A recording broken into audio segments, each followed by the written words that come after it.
نحمده ونصلي على رسوله الكريم أما بعد فأعوذ بالله من الشيطان الرجيم بسم الله الرحمن الرحيم وما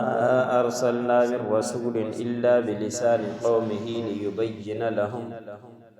فيضل الله من يشاء ويهدي من يشاء وهو العزيز الحكيم ولقد أرسلنا موسى بآياتنا أن أخرج قومك من الظلمات إلى النور وذكرهم بأيام الله إن في ذلك لآيات لكل صبار شكور وإذ قال موسى لقومه اذكروا نعمة الله عليكم إذا أنجاكم من آل فرعون يسومونكم سوء العذاب يذبحون أبناءكم ويستحيون نساءكم وفي ذلكم بلاء من ربكم عظيم. سورۃ ابراہیم کا درس چل رہا ہے. اسی سورت کی آج آیت نمبر 4 سے لے کر 6 تک تلاوت کی گئی. اس میں اللہ رب العزت نے فرمایا کہ جس قوم کے اندر بھی ہم نے نبی بھیجا ہے تو انہی کی زبان کے اندر بھیجا ہے تاکہ ان کے سامنے حقیقت کو واضح کرے. ایسے نہیں کہ ایک نبی کو ہم ایک قوم کے پاس بھیجیں اور اس کی زبان کچھ اور ہو، قوم کی زبان کچھ اور ہو، کیونکہ دوسری زبانیں سمجھنا مشکل ہو جاتا ہے تو پھر بات وہ سمجھ نہیں پاتے. اس لیے اللہ رب العزت نے فرمایا کہ جس رسول کو بھی ہم نے بھیجا ہے جس کسی قوم کے پاس انہی کی زبان میں بھیجا ہے تاکہ ان کے سامنے بات کو واضح کرے اور حقیقت کے ساتھ ان کو بات سمجھا سکے. بس انبیاء اکرام کا کام بتلانا ہے، پیغام دینا ہے جو اللہ رب العزت کی طرف سے ملے. پھر جسے اللہ رب العزت چاہے تو گمراہ کرتا ہے اور جسے اللہ رب العزت چاہتا ہے ہدایت دیتا ہے. انبیاء اکرام کے ہاتھوں میں ہدایت نہیں تھی، ان کا صرف کام پیغام پہنچانا تھا، ہدایت دینا اللہ رب العزت کے ہاتھ میں تھی. بس اللہ رب العزت نے بندے کو اختیار دیا ہے کہ جس طرف چاہے تو کلمہ پڑھ کر مسلمان ہو جائے اور آخرت کے عذاب سے بچ جائے، چاہے تو کلمہ نہ پڑھے اور پھر اس کے لیے آخرت کا عذاب ہے. اور وہی بات انبیاء اکرام سمجھاتے ہوئے چلے گئے اور وہی اللہ زبردست ہے، حکمت والا بھی. آگے اللہ رب العزت نے موسیٰ علیہ السلام کی مثال دے کر بیان فرمایا کہ ہم نے موسیٰ علیہ السلام کو بھی بھیجا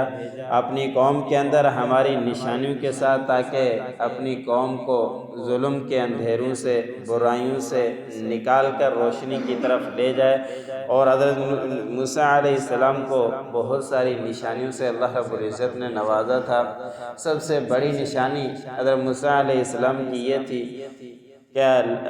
عصا کو چھوڑتے تھے تو سانپ بن جاتا تھا، بعد اوقات عصا کو چھوڑتے تھے تو بڑا اژدہا بن جاتا تھا. یہ بڑی نشانی تھی اور فرعون بھی اس سے گھبرا گیا تھا اور فرعون اس کے مقابلے کرنے کے لیے بھی آیا تھا کہ یہ جادو ہے، لیکن مقابلہ بھی ہار چکا تھا، جن کی تفصیل دوسرے مقام پر اللہ رب العزت نے بیان فرمائی. تو حضرت موسیٰ علیہ السلام کی ایک بڑی نشانی یہ، دوسری بڑی نشانی یہ کہ اپنے ہاتھ کو بغل کے اندر ڈالا کرتے تھے، نکالتے تھے تو خوبصورت چمکتا ہوا نظر آتا تھا. اور نشانیاں معجزات ایسے بھی ملے جو ان کی قوم کے برعکس تھے کہ حضرت موسیٰ علیہ السلام کی قوم کو، ان کی قوم کو، فرعون کی قوم کو ایسا عذاب آیا کہ وہ پانی کو ہاتھ ڈالتے، پانی پیتے تو خون بن جاتا. حضرت موسیٰ علیہ السلام کی قوم پیتی تو وہ پانی ہی رہتا، خون نہیں بنا کرتا تھا. مینڈکوں کا عذاب، جھوموں کا عذاب، یہ سب نشانیاں ان کے پاس آئی، اس کے باوجود بھی انہوں نے نہیں مانا. تو حضرت موسیٰ علیہ السلام کو اللہ رب العزت نے فرمایا کہ ان کو یاد دلاؤ اللہ کے دنوں کو کہ اس سے پہلے بھی قومیں گزری، ان کے ساتھ کیا حشر ہوا، ساری قومیں تباہ برباد ہو گئی، وہ دن ان کو یاد دلاؤ، اور جنہوں نے فرما برداری کی اللہ رب العزت نے ان کو بچایا، یہ دن ان کو یاد دلاؤ تاکہ یہ راہ راست پر آ جائے۔ بے شک اس میں نشانیاں ہیں، ہر اس کے لیے جو صبر کیا کرتا ہے، شکر کیا کرتا ہے، اس کے لیے ضرور نشانیاں ہیں۔ جو نہیں مانتا، ضد پر اڑا رہے تو اس کا کوئی علاج نہیں ہوا کرتا۔ اگلی آخری آیت کے اندر اللہ رب العزت نے فرمایا کہ موسیٰ علیہ السلام نے کہا اپنی قوم سے کہ اللہ کی نعمتوں کو یاد کرو جو تمہارے اوپر ہیں۔ بہت ساری نعمتوں سے حضرت موسیٰ علیہ السلام کی قوم کو، یعنی فرعون کو بھی، حضرت موسیٰ علیہ السلام کی قوم کو بھی اللہ رب العزت نے نوازا تھا۔ ایک نشانی حضرت موسیٰ علیہ السلام نے فرمایا کہ تم اس وقت کو یاد کرو کہ جب تمہیں ہم نے فرعون سے نجات دی، آل فرعون سے، جب وہ تمہیں تکلیفیں پہنچاتے تھے اور برا عذاب دیا کرتے تھے، اور وہ یہ کہ بیٹوں کو ذبح کر دیا کرتے تھے اور عورتوں کو چھوڑ دیا کرتے تھے۔ فرعون نے ایک دن خواب دیکھا کہ میں دیکھ رہا ہوں کہ 3 سال کے اندر میرا کوئی بچہ پیدا ہوگا، وہ میری حکومت کو ختم کرے گا۔ فرعون نے اپنے نجومیوں کو بلایا، سب کو بلانے کے بعد انہوں نے کہا کہ ہاں یہ تو ہو سکتا ہے، خواب سچا ہے، کوئی پیدا ہوگا۔ اس دن سے انہوں نے اعلان کروا دیا تھا کہ جس گھر کے اندر بیٹا پیدا ہو اس کو قتل کر دیا جائے، اور جس کے گھر کے اندر بچی پیدا ہو اس کو چھوڑ دیا جائے۔ 3 سال تک وہ اسی طرح کرتا رہا۔ مفسرین نے لکھا ہے کہ 12,000 سے زیادہ بچے انہوں نے 3 سال کے اندر قتل کروائے، اور 90,000 کے قریب ماؤں نے اپنے بچوں کو ضائع کر دیا کہ اپنے آنکھوں کے سامنے اپنے بچے کو کس طرح ہم ذبح ہوتے ہوئے دیکھیں، قتل ہوتے ہوئے دیکھیں، تو گوارا نہیں کر پا رہی تھی، تو انہوں نے اپنے بچوں کو ختم کروا دیا تھا حمل کے اندر ہی۔ تو اس طرح کے وہ قوموں کو عذاب دیا کرتا تھا کہ اپنے ان کے اولادوں میں بیٹے جتنے بھی پیدا ہوں تمام کو ختم کرتا رہا۔ اس سے دیکھ لیں کہ فرعون خدائی دعویٰ کرنے والا، اور یہ بات دیکھ چکا کہ 3 سال کے اندر ایک بچہ پیدا ہوگا جو اس کو ختم کرے گا، اس کی حکومت ختم کرے گا،